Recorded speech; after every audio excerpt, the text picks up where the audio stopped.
we should not see it as a strategic realignment just because the Trump administration, particularly Trump 2.0, does not look at foreign policy through strategic lenses. Everything is transactional in the most rigid sense, not only transactional, but commercial.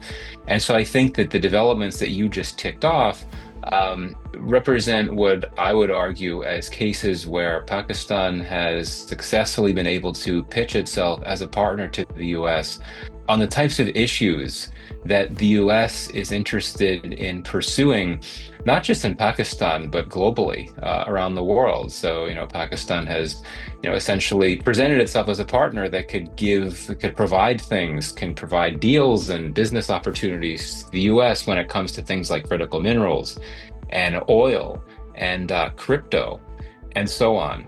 And so, I think that with this Trump administration, when it comes to its diplomacy, it's not about strategic partnerships. It's not even about strategic convergences.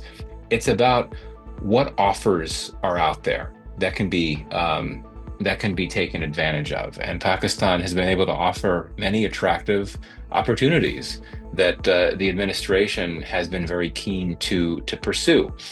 So, in that sense, I think this is all very transactional. I would also argue that, President Trump is very mercurial, he's very unpredictable, and even though he seems to be inclined to engage with Pakistan in these various areas, he may lose interest, quite frankly. I mean, all of these issues we're talking about, crypto, critical minerals, oil development, even counterterrorism for that matter, there's a lot of obstacles on these fronts, right? The critical minerals are mostly located in areas that are very vulnerable to terrorism. Crypto is very much a work in progress in Pakistan. Oil development. We don't know if these probable oil reserves in Pakistan are actually there. A very small percentage of them have been confirmed. And with counterterrorism, I think that the U.S.'s interest in engaging with Pakistan on counterterrorism is very limited. It's really limited to very narrowly focused goals, such as hoping that Pakistan will help the U.S. Monitor and track down and apprehend terrorists, mainly Islamic State Khorasan terrorists that threaten or target the U.S. or U.S. interests. So even though we're experiencing this unexpected renaissance in U.S.-Pakistan ties, I'm not sure how substantive it will be over time. And I would like to see a stronger U.S.-Pakistan partnership, but I think we're more likely to see that if you have cooperation in areas that actually offer opportunities for long-term substantive collaborations. It's very helpful to Pakistan in many ways. One is that Islamabad has long claimed that it doesn't want to be seen as being in the Chinese camp, that it truly wants to balance its ties with the US and China. And, as we've seen the US-Pakistan relationship improve in recent weeks, and we've seen all this engagement, I think that validates a position, a stance taken publicly and frequently by Islamabad about wanting to balance its ties with the US and China, a position that many in Washington have been skeptical about, because there's a view here that Pakistan is essentially in China's camp, and its relationship with the US is never really, at least in the immediate term or even the longer term, is not going to amount to much on substantive levels. But now it looks like Pakistan does have this opportunity to truly pursue a balanced set of relationships with the US and with China. Beyond that, clearly, any type of economic partnership with the US is critical for Pakistan, given that the US is such an important trade partner. It is the top destination for Pakistani exports. And any opportunities to build on that, to pursue something beyond Pakistan sending textile exports to the US.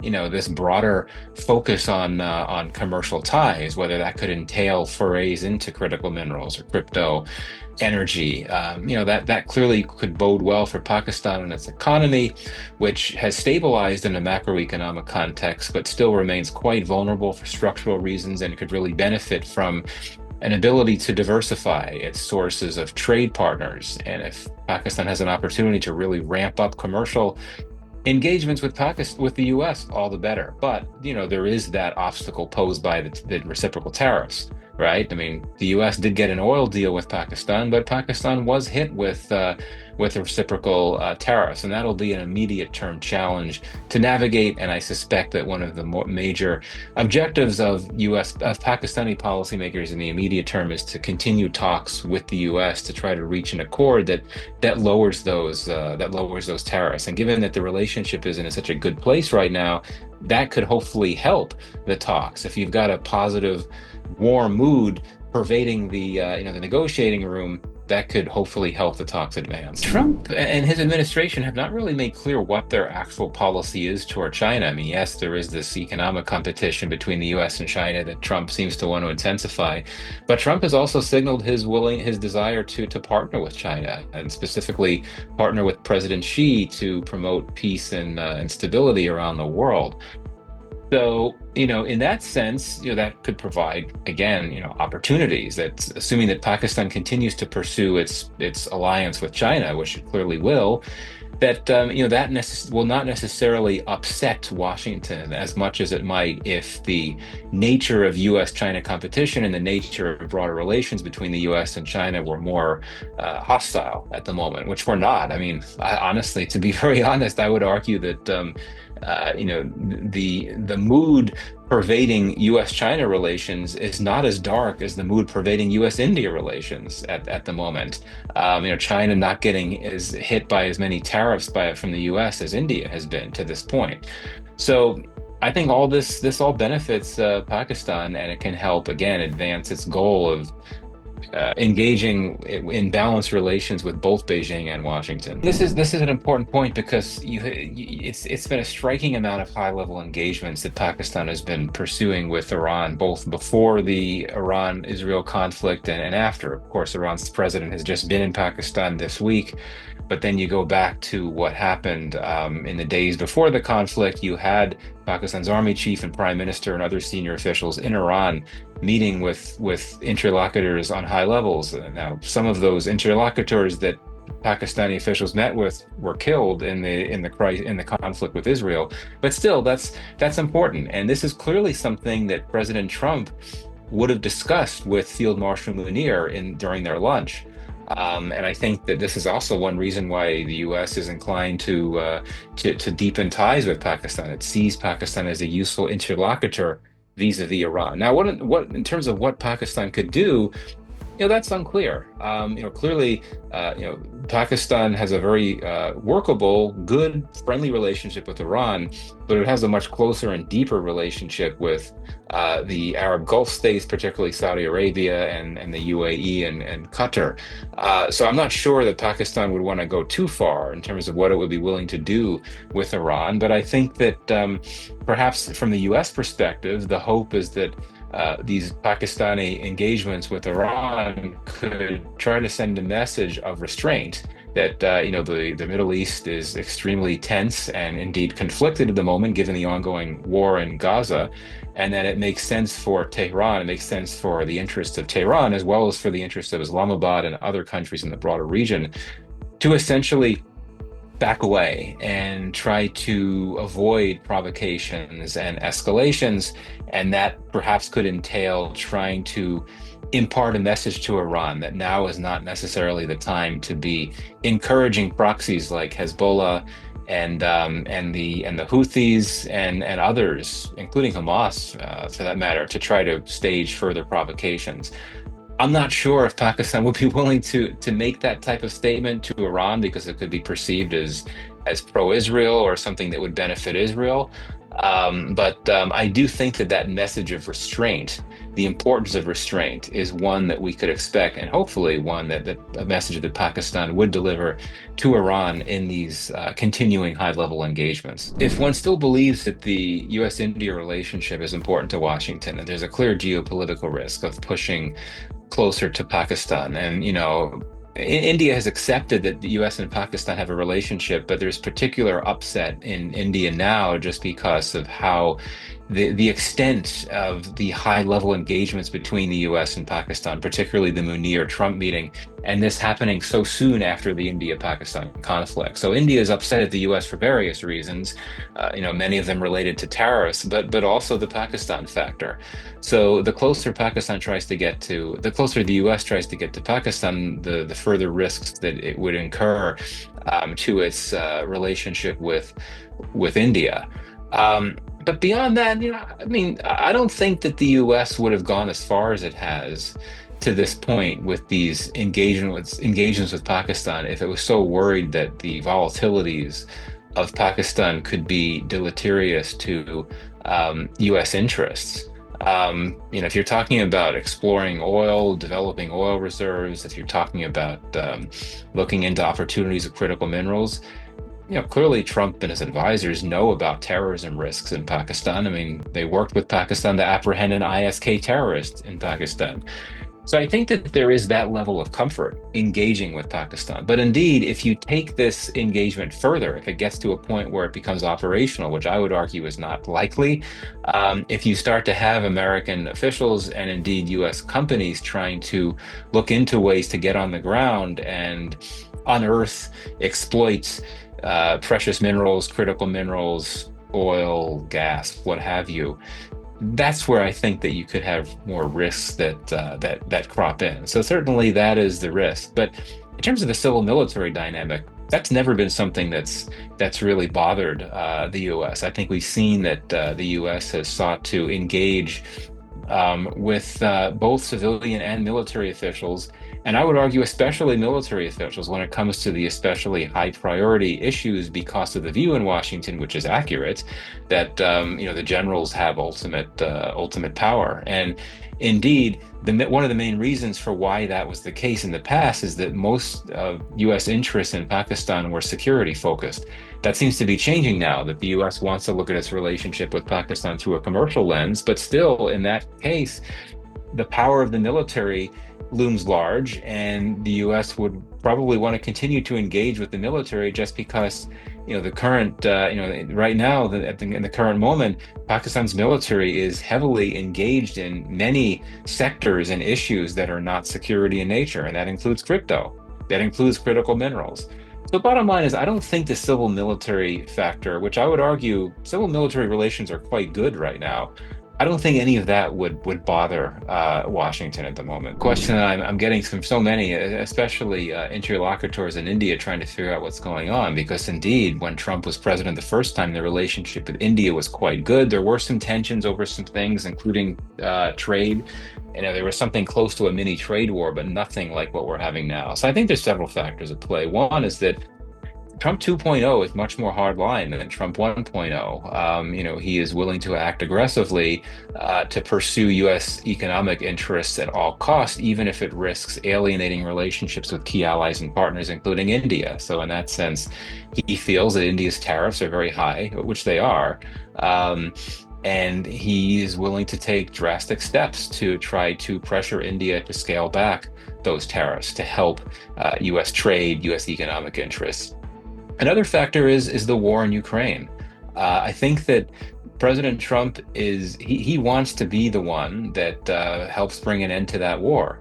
And he has called on Vladimir Putin repeatedly to agree to a ceasefire or to stop fighting. Those calls have been ignored by Moscow, not surprisingly, and Trump is upset. And I think he's trying to ratchet up pressure on Russia by pressuring key Russian trade partners like India, especially India, which is a key source of oil from Russia.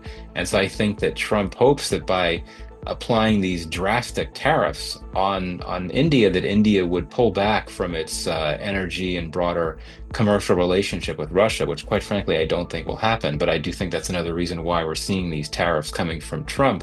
And the other factor, I think there's something personal here for Trump. I think that he's bothered by the Indian government and certain things that it's done. I think he feels aggrieved by it. I think that he did not like how his call with Modi went several weeks ago, when, according to an Indian readout, I don't think there was a US readout, the two leaders spoke for a very long time.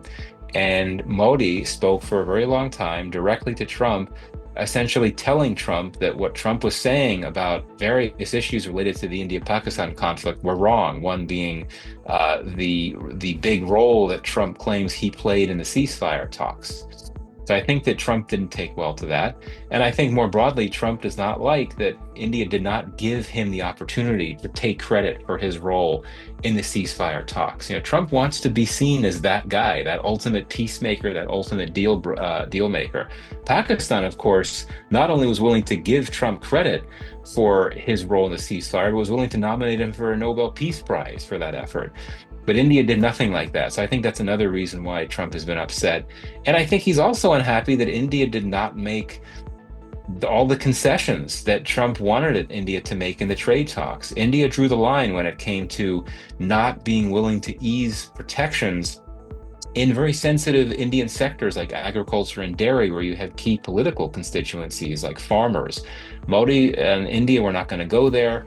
But, President Trump wanted across the board concessions. He wanted a full-scale trade deal, which would have entailed much greater market access for the US into India. Didn't get that because New Delhi held back on making those final concessions that he wanted India to make. And I think he got upset by that. And that's why he decided to respond in the way that he did. Hard to see how they benefit US geopolitical aims, because theoretically the US wants to expand its commercial ties with countries in South Asia, in part to reduce their incentive to engage more with China, but also because of the hope that these countries will buy more American goods, which of course is not that easy, given that some of these countries, because of the nature of their economies, very vulnerable. They're not in a position to start importing significant amounts of American goods, especially more expensive goods like energy.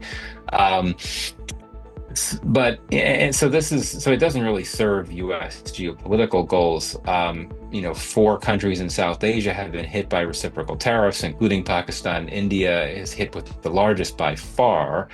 I think that the administration's view is that by pressuring these countries with these reciprocal tariffs, they will keep wanting to come back to the negotiating table, make more concessions that eventually enable the U.S. to get tariffs lowered and get more access to the markets in these countries, and that will then expand U.S. investment, U.S. commercial activities with these countries, which would ultimately push back on China. But it could take a long time to get to that point, especially given what's happening with the relationship with India. I would argue that with these 50% tariffs, or prospective cumulative 50% tariffs on India, I mean, New Delhi's now got a very strong incentive to go to Beijing and say, look, we want to expand our commercial relationship, which is already quite large, the India-China trade relationship. But, New Delhi's going to have a pretty strong incentive. It needs to look to other places and other markets. And it's going to try to conclude new deals with the likes of the EU, which is a critical Indian trade partner. But it's also going to look to expand trade ties with countries that the US does not want it to be trading with, like China, perhaps countries in the global south, as well as some of the BRICS states. This may provide an impetus for BRICS to try to do more. So ultimately, I think that this is a big gamble for President Trump, the way that he's pursuing these tariffs in South Asia and beyond too. I think it really just came down to the two sides underestimating, or pardon me, it comes down to the two sides overestimating their capacity to get across the finish line. Talks started.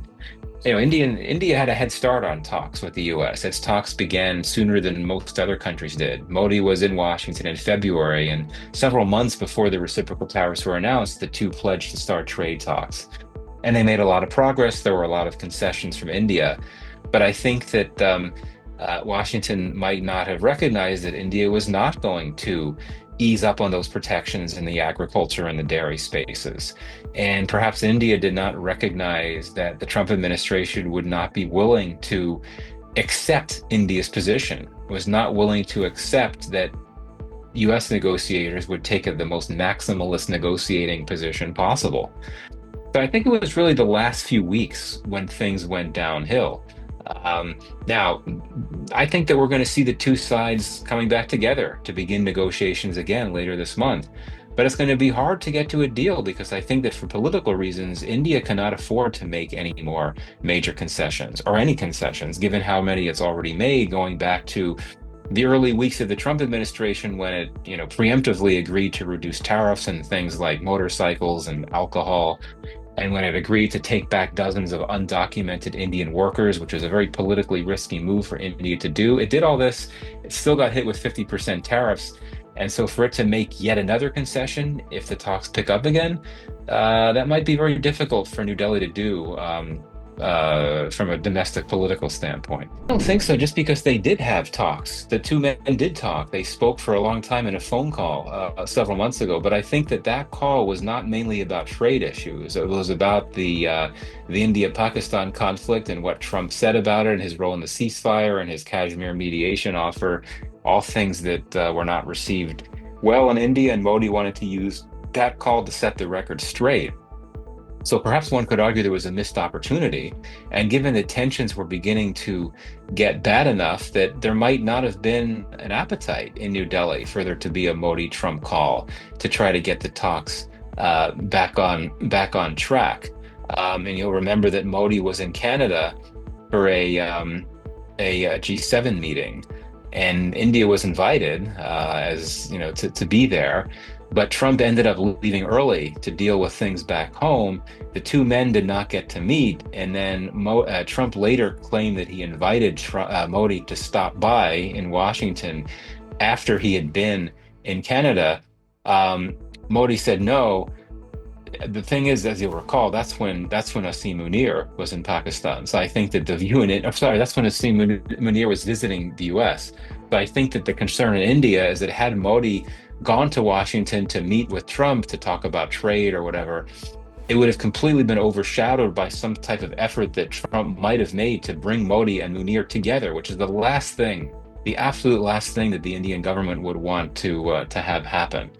So yeah, I mean, some missed opportunities, things didn't work out. But again, given how bad tensions had been in the weeks leading up to Trump's tariff announcements, I don't think that there was really an appetite in New Delhi for a call between Modi and Trump. But now, I mean, especially after emotions cool a bit, after temperatures go down a bit, I think it could be useful for Trump and Modi to get on the phone again. Now, theoretically, there's going to be a Quad Leaders Summit hosted by India later this year. Presumably, Trump would be invited. Of course, he'd be invited. He would be there. If that happens, if Trump is there in India later this year, there's your opportunity to bring the two men together to focus on the trade issues. But my understanding is that that Quad Summit, if it happens, will be moved from September to November. And that's a long time from now. And I think there's a lot of urgency to try to get the talks going in the next few weeks as opposed to the next few months. Clearly, there would have to be some relaxation of tensions. And I think that would have to entail a call between, foreign minister level, Rubio and Jaishankar. I mean, that would, I think, make the most sense. We've also seen J.D. Vance be a very important interlocutor in U.S.-India relations. He was in India recently. In fact, he was in India when the Pahalgam attack happened. So I think that there needs to be a call, a high-level call initiated by the U.S. side to try to clear the air. I think that if trade talks begin again, and I think that they will eventually, you need to have some sense that the talks have some potential to create the mood and the incentives for the two leaders to talk. But I don't think it's going to happen right away. But then again, you never know with Trump. I mean, if he's told that Modi, who he seems to really like, is upset, then he might give a call to Modi in the next few days. One can never rule anything out with President Trump. But I do think that we'll need to see some confidence building measures play out first before you can get that engagement between Modi and Trump.